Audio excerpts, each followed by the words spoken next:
Hi everyone, this is Professor Sujata Sharma. I'm the president of BioFootprints, which is a society which is meant for science promotion. 4th of March is the World Obesity Day.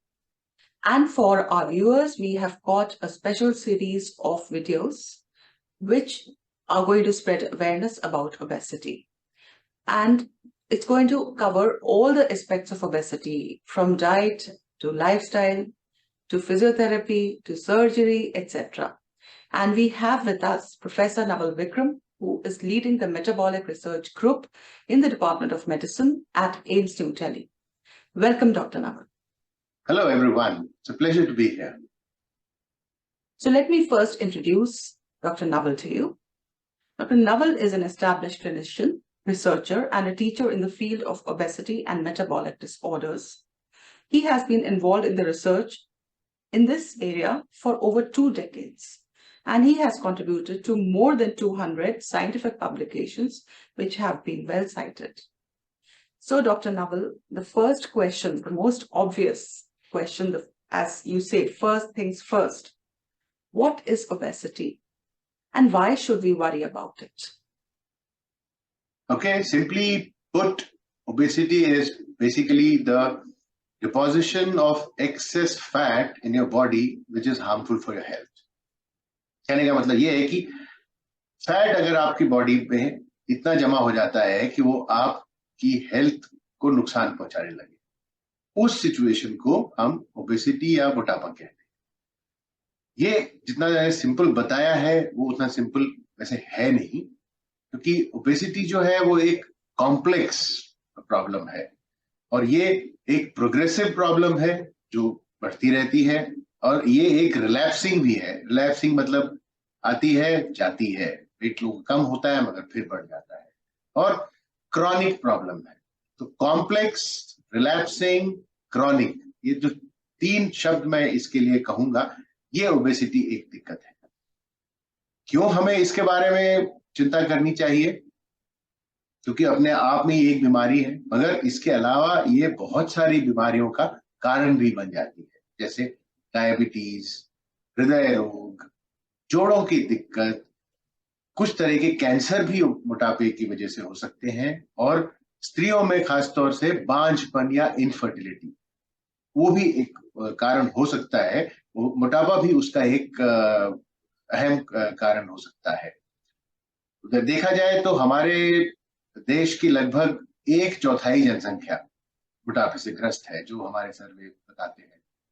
मगर कुछ शहरों में देखा जाए, कुछ बड़े metropolitan शहरों में देखा जाए, जैसे दिल्ली है, चंडीगढ़ या कुछ और शहरों में, लगभग 50% तक पॉपुलेशन जो है, एडल्ट पॉपुलेशन में कहूंगा, वो मोटापे से ग्रस्त है, जो अपने आप में आप समझ सकते हैं कितना चिंताजनक विषय है।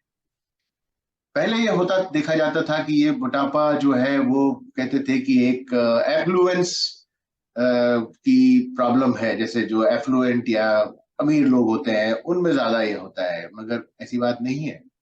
अब हर तबके के लोगों में या हर सोशियो इकोनॉमिक स्टेटस के लोगों में मोटापा देखा जा रहा है। सब में ये बीमारी जो है वो बढ़ती जा रही है, और इससे भी ज्यादा चिंताजनक विषय ये है कि आने वाली पीढ़ी, जो बच्चे, चिल्ड्रन एंड एडोलेसेंट्स, इनमें भी मोटापा धीरे धीरे बढ़ता चला जा रहा है। जो आज से 20 साल पहले जो प्रेवलेंस या जितना देखा जाता था, उससे कई गुना बढ़ के अब देखा जा रहा है। और आप सोच सकते हैं कि अगर हमारी नई आने वाली पीढ़ी मोटापे से ग्रस्त होगी तो वो मोटापे से होने वाली बीमारियों के रिस्क, कितने रिस्क पे होंगे, और वो जो सबसे आगे चल के वो हमारी सबसे प्रोडक्टिव जनरेशन होगी, और वही अगर बीमारियों से ग्रस्त होगी तो आप समझ सकते हैं कि हमारे देश का फ्यूचर क्या हो सकता है। इसलिए हमें मोटापे के बारे में अभी चिंता करनी चाहिए। We should talk about obesity right now. I see. So we must talk about obesity. We must worry about obesity. Yes, we must. But in order to prevent it, उससे बचने के लिए we must know कि उसके causes क्या हैं, क्या चीज है जो कॉज करती है। देखिए, ओबेसिटी का एक सिंपल कारण नहीं है, जैसा लोग समझते हैं कि ओबेसिटी या मोटापे का कारण होता है कि आप ज्यादा खा रहे हैं और आप कम एक्सरसाइज कर रहे हैं या कम चल रहे हैं। काश अगर इतना सिंपल होता तो हमारे लिए इसको मैनेज करना भी बहुत ही आसान होता। हमारे लिए क्या, हर एक के लिए मैनेज करना मोटापे को आसान होता, मगर ऐसी बात है नहीं। इसके बहुत सारे कारण होते हैं और एक इंपॉर्टेंट कारण होता है जेनेटिक प्रीडिस्पोजिशन, जो हमारी जीन्स हैं, जो हमें विरासत में मिली हुई हैं हजारों सालों से। जीन्स तो बदली नहीं है, शुरुआत से जब हमारे पास खाने की कमी थी तब से लेकर आज तक जीन्स तो हमारे बदले नहीं है, मगर हमारा एनवायरनमेंट बदल गया है, हमारा वातावरण बदल गया है, हमारी जो चीजें खाने की है उसकी अवेलेबिलिटी बदल गई है, हमारा लाइफ का पैटर्न बदल गया है, हमारी जैसे फिजिकल एक्टिविटी जो थी वो हमारी बदलती जा रही है। पहले ज्यादा एक्टिव थे, अब कम हो रहे हैं। पहले स्ट्रेस कम था लोगों में, अब स्ट्रेस ज्यादा हो रहा है। हमारी नींद, हमारे सोने का पैटर्न बदल गया है, जो कहा जाता है कि आपको जितने घंटे की नींद जो है वो अनिवार्य है हेल्थ के लिए, कितने लोगों में हो पाती। तो हमारा पूरी जीवन शैली जो है वो बदल गई है, मगर हमारी जीन्स नहीं बदली। और ये सब चीजें जो होती हैं, हमारा बिहेवियर कैसा है, हमारी लाइफस्टाइल कैसी है, हमारी डाइट कैसी है, तो ये कई सारे जो चीजें हैं, ये सारी चीजें मिलके मोटापे का कारण हो सकती हैं। और इसीलिए खाली एक चीज को अगर हम टारगेट करके चलें कि खाना कम कर दो और एक्सरसाइज करना ज्यादा कर दो तो आप ठीक हो जाओगे, ये इतना सिंपल नहीं। Very well said. It's a very comprehensive and complex issue. Like you just said कि हमारे जो पहले की generations थे, they had definitely more disciplined habits, like sleeping on time, waking up on time, which we are tending not to really follow nowadays. And of course, I've heard that there are various types of obesity. So would you like to elaborate on that? Types क्या होते हैं? मोटापे को हम दो तरह से classify करते हैं, एक होता है जनरलाइज्ड ओबेसिटी और दूसरा होता है सेंट्रल ओबेसिटी। जनरलाइज्ड ओबेसिटी का मतलब है कि आपके पूरे शरीर में फैट की मात्रा अधिक है, मगर सेंट्रल ओबेसिटी में ये है कि आपका जो शरीर का एक्सेस फैट सारा आपके सेंट्रल एरिया यानी कि पेट की जगह में केंद्रित है। तो ये एक इम्पोर्टेंट प्रॉब्लम है, क्योंकि जनरलाइज्ड ओबेसिटी जो है वो तो बाकी प्रॉब्लम्स के साथ, बाकी बीमारियों के साथ रिस्क बढ़ाती ही है, मगर सेंट्रल ओबेसिटी का एक खास कारण ये है, खास रिस्क ये होता है कि इसकी वजह से डायबिटीज और हार्ट की जो बीमारियां हैं और जो आपकी कोलेस्ट्रॉल और लिपिड्स की प्रॉब्लम्स हैं वो खास तौर से हो सकती है। मगर कई लोगों को आपने देखा होगा कि लोग हाथ पांव तो उनके पतले होते हैं, वो कहेंगे अरे देखने से तो मोटे नहीं लग रहे हैं, मगर का अगर पेट देखें तो या कमर देखें वो बड़ी होती है। तो इसका मतलब उनका जो फैट ओवरऑल नहीं है, उनका फैट सिर्फ जो है सेंट्रल एरिया में डिपॉजिट हो रखा है। इसका एक मैं उदाहरण देना चाहता हूँ कि जैसे हम, एक कहावत है, an apple a day keeps the doctor away. एक सेब रोज खाना सेहत के लिए बहुत बढ़िया रहता है, बिल्कुल सही बात है, मगर एप्पल शेप की बॉडी होना वो सेहत के लिए खतरनाक है। पेयर शेप्ड की बॉडी होनी चाहिए, या नाशपाती जो होता है, पेयर शेप बॉडी और Apple shape body. So Apple shape body हानिकारक है, पेयर शेप बॉडी सेहत के लिए बेहतर है। इस चीज का जरूर ध्यान रखना चाहिए। ओके डॉक्टर नवल, ऐसा होता है कि body image is constantly changing phenomenon. कभी कभी हम मूवी स्टार्स को देखते हैं हम सोचते हैं कि we should be this thin. कभी कभी we feel that okay, as long as I am fitting into medium sized clothes I am fine, but there is no parameter that we are all aware of, that अगर ये parameter है तो we are obese, otherwise we are non obese. So how do we know that we are obese? Okay, सबसे पहली चीज जो image की मैं बात करूंगा कि आपकी बॉडी आपकी है and you should love your body, पहली चीज। क्योंकि आप दूसरे की बॉडी से कंपेयर करके अपनी बॉडी को आप कहें कि मेरी ज्यादा अच्छी है या मेरी ज्यादा खराब है, वो अच्छी बात नहीं। दूसरी चीज की मेजरमेंट्स जो जनरलाइज्ड ओबेसिटी के लिए सबसे वर्ल्ड ओवर या पूरे विश्व में सबसे एक जो मेजर यूज किया जाता है वो है बॉडी मास इंडेक्स। ये आपने अक्सर सुना होगा।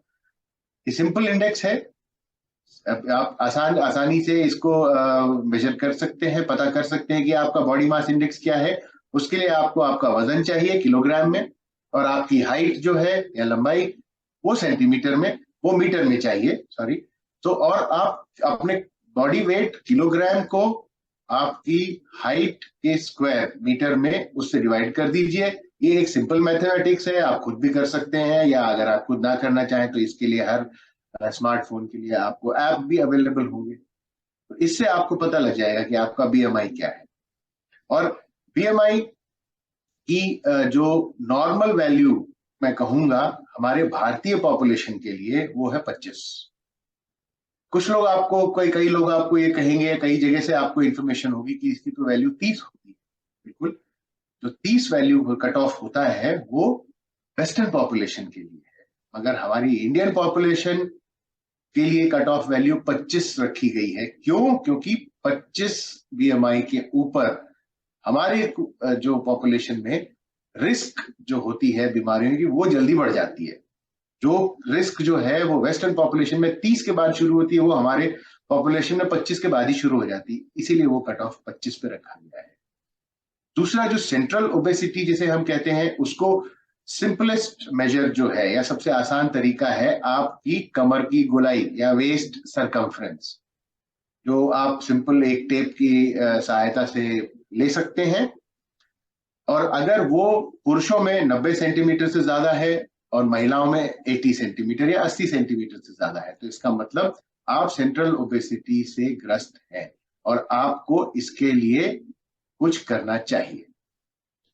तीसरी चीज मैं कहूंगा कि एक और सिंपल मेजर है जिसमें आपको अपनी वेस्ट सरकमफ्रेंस या कमर की गोलाई और हाइट चाहिए।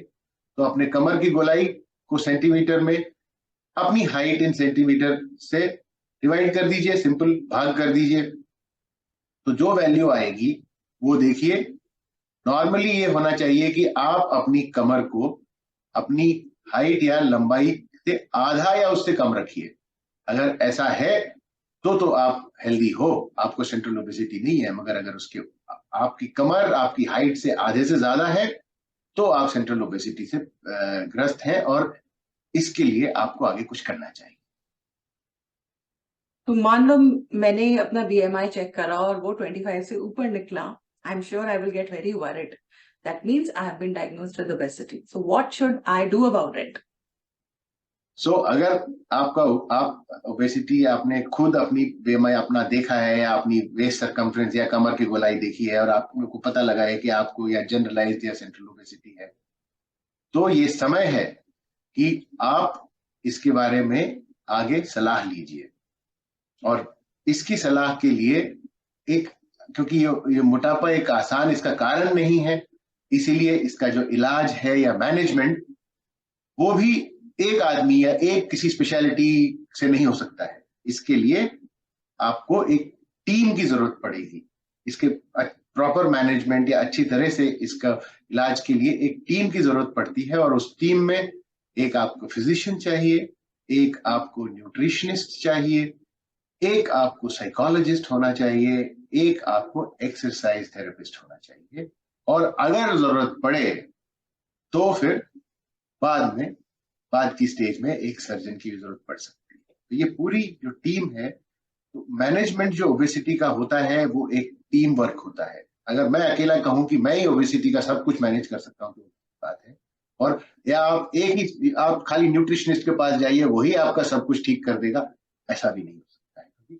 कॉम्प्लेक्स कारण होते हैं, इसीलिए उसका मैनेजमेंट भी, जो इलाज भी है, वो एक टीम द्वारा हो तो वो सबसे बेहतर रहता है, और वो लंबे समय तक आप अपने आप को इस चीज को लंबे समय तक आप अपने वेट को कंट्रोल रख सकते हैं। क्योंकि ये, जैसा मैंने पहले कहा था, ये एक रिलैप्सिंग प्रॉब्लम है। आपका वेट कम हो जाएगा मगर वो उससे आपका जो दोबारा बढ़ेगा वो आप जो पहले बेस लाइन के भी पार कर जाओगे आप। तो अक्सर ये होता है, इसलिए एक रिलैप्सिंग प्रॉब्लम को रोकने के लिए आपको एक टीम वर्क की जरूरत है। और सबसे अहम चीज मैं कहूंगा इन सब में है आप खुद, क्योंकि you are the most important person. और अगर आप अपने आप को अप्रोच आप अप्रोच नहीं करेंगे टीम को और टीम की बताई चीजों को फॉलो नहीं करेंगे तो फायदा आपको नहीं होगा। तो इसीलिए बाकी लोग तो आपको हम लोग एडवाइस दे सकते हैं, मगर करना है जो आपको करना है। इसीलिए आपकी भूमिका मोटापे के मैनेजमेंट या ओबेसिटी मैनेजमेंट में सबसे अहम है। और आगे क्या करना है, कैसे करना है, इन सब चीजों के बारे में आप हमसे जुड़े रहिए। धीरे धीरे हम आपको और चीजें बताएंगे। So I'm sure finally our viewers will understand कि कोई भी काम बिना teamwork के नहीं होता. You are the hero of your life, but you need a good team to make the movie of your life. And in the coming few videos, we are going to show you how this is done. And we're going to have people coming from Dr. Naval's team, each one a psychologist, a physiotherapist, a dietitian, a surgeon, etc., who are going to tell you about the various aspects of obesity. So remain tuned into our channel and keep watching us. Thank you so much. नमस्कार।